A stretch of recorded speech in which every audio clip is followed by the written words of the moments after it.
In questo periodo in cui siamo tutti presi dalla Disney I Love You Forever mania, mi sono accorto di avere ancora 2 bambole della Disney Designer Collection da recensire assieme a voi. E siccome è una linea che, come sapete, io apprezzo davvero moltissimo, oggi voglio vedere la seconda versione di Ariel che è uscita come ultima bambola di questa linea. Quindi iniziamo subito con questo video.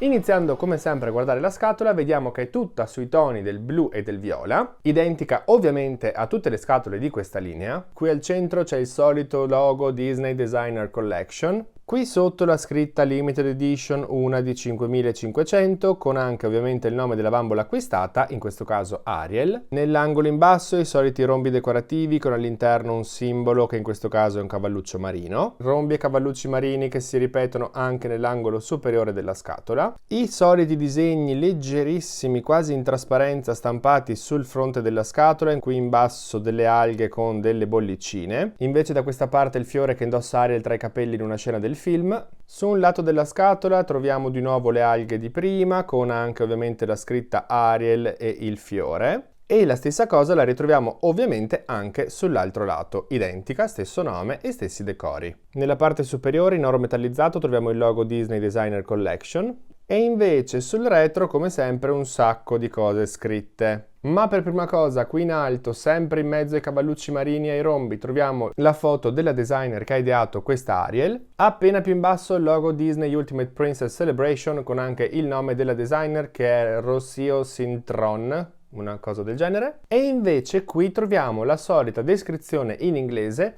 di come questa designer si sia ispirata per creare la nostra Ariel. Se volete leggerla, come sempre, mettete in pausa il video. Scendendo troviamo la stessa descrizione tradotta in francese e anche in spagnolo e poi qui in fondo le solite informazioni che a noi non interessano. Quindi andiamo ad aprire questa scatola e wow! Sì, ho detto wow perché io questa Ariel la trovo davvero molto bella. Non pensavo, ma dal vivo è completamente un'altra cosa. So che avevo detto che la trovavo semplicissima, ma adesso capirete perché mi piace così tanto. In questo caso sulla vetrina troviamo delle piccole stelline dorate, sia nella parte sinistra che nella parte destra e anche nella parte più in basso. Qui sotto c'è il solito logo Disney Designer Collection. All'interno delle antine troviamo i soliti rombi dorati con tutti questi cavallucci marini stampati all'interno e in più all'interno di questa taschina di carta c'è questa cartolina dove ritroviamo la foto della designer, il logo Ultimate Princess Celebration, il nome della designer. Qui in basso una barca che sembra quasi abbandonata, probabilmente sono già caduti nello stagno prima di darsi un bacio lei ed Eric. E invece dall'altra parte, in mezzo a tutte queste scritte sulla plastica, c'è l'artwork disegnato dalla designer, che come sempre se riesco a trovarlo ve lo lascio qui per vederlo meglio, e devo dire che è carino, anche se in questo caso preferisco decisamente la bambola confronto all'artwork. Anche nell'altra antina c'è una taschina con di nuovo un'altra cartolina, che in questo caso però è il certificato di autenticità, con di nuovo i soliti simboli, la scritta Disney Designer Collection, il nome Ariel Collector Doll e un sacco di bollicine stampate qui intorno, e dove troviamo scritto anche il numero identificativo della bambola e la mia è la 3015 di 5500. Dall'altra parte, come sempre, ci sono scritte le stesse identiche cose in francese, senza però il numero identificativo. Come per tutte le bambole di questa linea, anche per lei possiamo rimuovere la parte ingombrante esterna del box e anche la vetrina frontale, in modo da poter vedere, toccare, fare quello che vogliamo alla nostra bambola, come vi dico sempre, senza doverla per forza deboxare. E da qui possiamo anche vedere meglio lo sfondo che rappresenta uno scoglio nel mare, quindi questa bambola è proprio ispirata all'ultima scena del film quando Ariel esce dall'acqua per stare finalmente con Eric. Ma visto che fino adesso ho parlato anche troppo, vado subito a deboxarla così da vederla fuori dal box. La stavo deboxando ma mi sono fermato un attimo perché ho trovato questa meraviglia qui all'interno. Come vedete c'è un pelo di non so chi e non so che cosa, di sicuro non è mio. Facciamo finta di niente e andiamo avanti. Ed eccola qua, una volta tirata fuori dal box, è o non è 10.000 volte più bella di quello che sembrava in scatola. Io lo dico sempre, le bambole vanno deboxate, se no non si vede la loro vera bellezza. Ma iniziando a guardare il suo viso, la prima cosa che guardiamo sono i suoi occhi, che sono molto grandi, ovviamente i classici occhi di Ariel, sono azzurri, un verde acqua più che azzurri, con ovviamente le ciglia rutate. Sopra gli occhi c'è un ombretto dorato sulla palpebra mobile e invece un ombretto più rosa sulla palpebra fissa. Le sue sopracciglia risultano molto naturali perché sono piene di peletti disegnati all'interno, la sua bocca è aperta in un sorriso e sulle labbra indossa un rossetto rosa. Sulle guance c'è anche un pochino di blush e praticamente nient'altro. In questo caso guarda di lato e devo dirvi che mi piace davvero molto. Non ha la faccia glitterata perlata come la sua prima versione, questa sembra un pochino più semplice ma comunque davvero molto bella. I suoi capelli sono raccolti in questa coda alta, leggermente laterale, non so se la lascerò così oppure andrò a rifargliela, ma sono davvero tantissimi e anche un po' particolari. Per prima cosa ho notato subito che il Disney Store fortunatamente ha coperto l'elastico che tiene ferma la coda con una ciocca di capelli, cosa che non fanno sempre. Qui davanti c'è il classico ciuffo di Ariel che è stato fissato con un filo qui sul lato,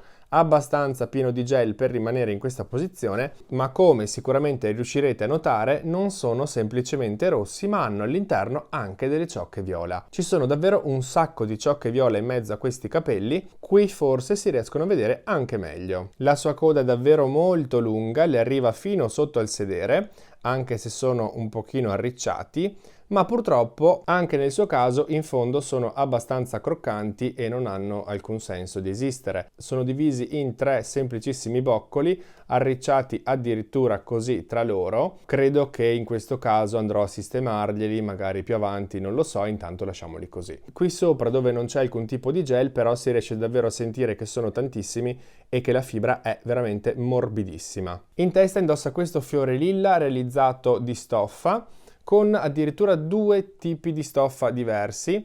C'è del tulle lilla molto trasparente assieme a questa stoffa luccicosa che sembra quasi glitterata. Mi piace come è stato realizzato e mi piace anche come le sta in testa. Devo dire che secondo me le dona. Alle orecchie vediamo subito che porta questi orecchini dorati con un pendaglio dove nella parte attaccata all'orecchio è stato colorato di bianco e invece il pendaglio dovrebbe ricordare un pochino una forchetta. Nell'artwork non era così lunga, è stata realizzata lunghissima, non so per quale motivo, ma comunque mi piace molto.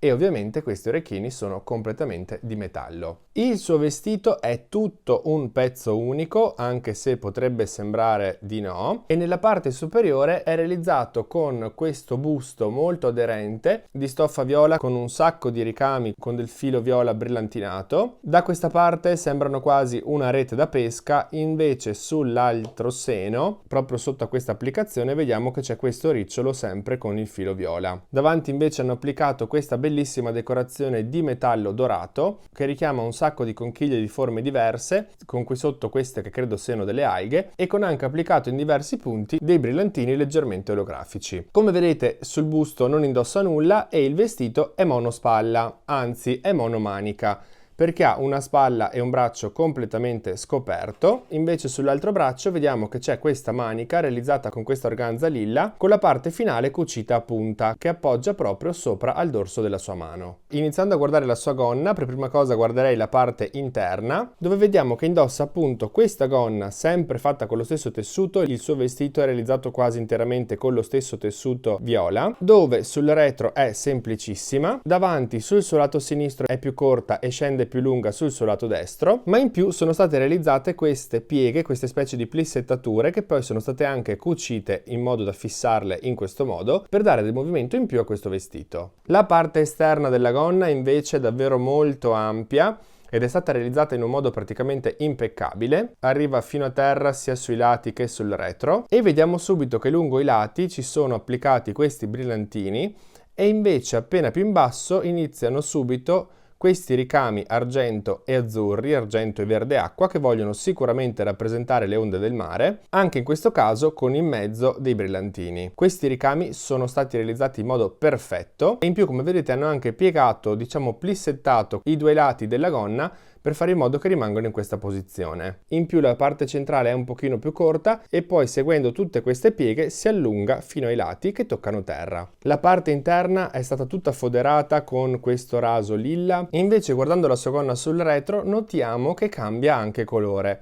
e ha una forma davvero molto particolare. Tutta la parte finale, come vedete, non è stata tagliata dritta, ma è stata tagliata in questo modo un po' a onde, proprio per rappresentare lei che sta uscendo dall'acqua. Troviamo anche in questo caso un sacco di ricami argentati e verde acqua che rappresentano le onde, con in mezzo anche alcuni ricami a forma di conchiglia e ovviamente i soliti glitter. Ma in più, spero che in camera si riesca a notare bene, qui ci sono dei cambiamenti di colorazione, perché il vestito fino a questo punto è viola e poi diventa più blu con degli spruzzi di colore quasi più azzurri. Qui si può notare proprio una macchia di colore, qui ci sono queste specie di squame, di spruzzi colorati. Anche qui si possono vedere delle venature un pochino più blu, da questa parte invece si notano di più quelle azzurre, qui ci sono altri spruzzi un pochino più chiari. Tutti questi cambi di colore vogliono sicuramente rappresentare il fatto che lei sta uscendo realmente dall'acqua. Questo dettaglio del vestito che cambia colore con tutte queste macchie inizialmente non mi piaceva per niente, adesso che l'ho deboxata invece lo apprezzo tantissimo perché rende un sacco l'idea che voleva dare la designer di quel preciso momento del film. Se scendiamo a guardare invece i suoi piedi, vediamo una delle cose più criticate di questa bambola e non riesco a capirne il motivo. Subito tutti dicevano che indossa delle orrende ciabattine, invece io trovo che indossi dei bellissimi sandali. Sono realizzati di plastica trasparente verde acqua, con davanti, come vedete, queste due conchiglie colorate di beige e di bianco perlato. La suola è stata tutta colorata di bianco e anche, se guardiamo sul retro, c'è il tacco che sembra realizzato di squame, anche quello colorato di bianco. In più qui all'altezza della caviglia c'è anche la chiusura del cinturino e anche in questo caso il dettaglio è stato colorato. Con lei al posto di una borsetta arriva questo scrigno, realizzato anche questo molto bene, completamente trasparente, con però tutti i dettagli dorati. Non si può aprire purtroppo, ma lo riesce a tenere in mano comunque molto bene. La cosa che mi è piaciuta molto è che ha un davanti e un retro, infatti se lo guardiamo qui possiamo notare che c'è la chiusura di questo scrigno, se invece lo giriamo la chiusura non c'è. È stato davvero realizzato molto bene, l'unica cosa che mi dispiace è che non si possa aprire, o che comunque non ci abbiano messo dentro nulla. Se ci avessero messo dentro una forchetta, secondo me sarebbe stata una cosa davvero geniale. Ma se il suo braccio destro è coperto dalla manica, sul suo braccio sinistro vediamo che indossa un braccialetto, anche in questo caso di metallo, sempre ovviamente metallo dorato, realizzato come se fosse un'unione di stelle marine e conchiglie. Ovviamente anche per lei, come per tutte le bambole di questa linea, arriva lo stand, sempre nero con la parte centrale dorata, e anche nel suo caso, se lo guardiamo da sotto, troviamo il logo Ultimate Princess Celebration, la firma della designer e il logo Disney Designer Collection. Per fare un velocissimo paragone con la versione precedente, devo dirvi che forse effettivamente quella prima era molto più ricca di dettagli, molto più ricca di decorazioni, perché comunque c'erano tutte le collane di perle, c'era tutta la coda di tacchino sul retro, il cerchietto in testa, il reggiseno perlato a forma di conchiglie, la pelle perlata. Ma comunque se volete vedere la sua recensione ve la lascio qui sopra, però devo ammettere che questa nuova versione secondo me se la batte davvero bene. Risulta sicuramente più semplice, ma anche molto più elegante. Forse preferisco il viso della precedente perché guarda davanti, a differenza di questo che guarda di lato, ma sono comunque due bambole davvero molto belle. Se dovessi sceglierne una tra le due, forse sceglierei questa qui, l'ultima uscita, anche se quel reggiseno su quella bambola le fa un seno enorme e la cosa mi piace tantissimo. Ma questo è un altro discorso. Ma voi invece tra le due chi preferite? La prima o la nuova versione? Scrivetemelo qui sotto in un commento. E questa era la nuova, ormai non più tanto nuova, Limited Edition di Ariel, quella che conclude tutta la linea Disney Designer Collection degli Ultimate Princess Celebration. A noi manca ancora una recensione, quella di Briar Rose, e sul mio canale concluderemo la linea con quella recensione, ma lei a tutti gli effetti è l'ultima uscita. È ancora disponibile sul sito del Disney Store. Il prezzo è sempre alto perché è sempre di 130 euro, ma devo dirvi che se vi piace io l'ho rivalutata tantissimo e ve la consiglio. Il vestito è realizzato benissimo, il viso è davvero molto bello, i capelli sono fantastici, sono davvero tanti e soprattutto con quel punto di viola mi piacciono particolarmente, quindi assolutamente consigliata. Se poi doveste riuscire a trovarla in sconto, meglio ancora. Sicuramente questa bambola si merita un wow. Wow, un doppio wow se lo merita assolutamente. Triplo no, perché forse un dettaglio in più, magari al collo, gliel'avrei messo. Però comunque ragazzi è davvero bellissima. Ora però voglio sapere voi qui sotto nei commenti cosa ne pensate. Io spero che questo video vi sia piaciuto, che vi sia tornato utile, che vi abbia tenuto compagnia. Se ci sono riuscito lasciatemi qui sotto un like, iscrivetevi al canale se ancora non l'avete fatto e se vi va mi trovate anche su tutti i social con lo stesso nome Toys Expression e su Instagram anche con un secondo profilo Toys Expression Dolls. Io intanto ragazzi vi saluto, vi mando un bacione e ci vediamo al prossimo video.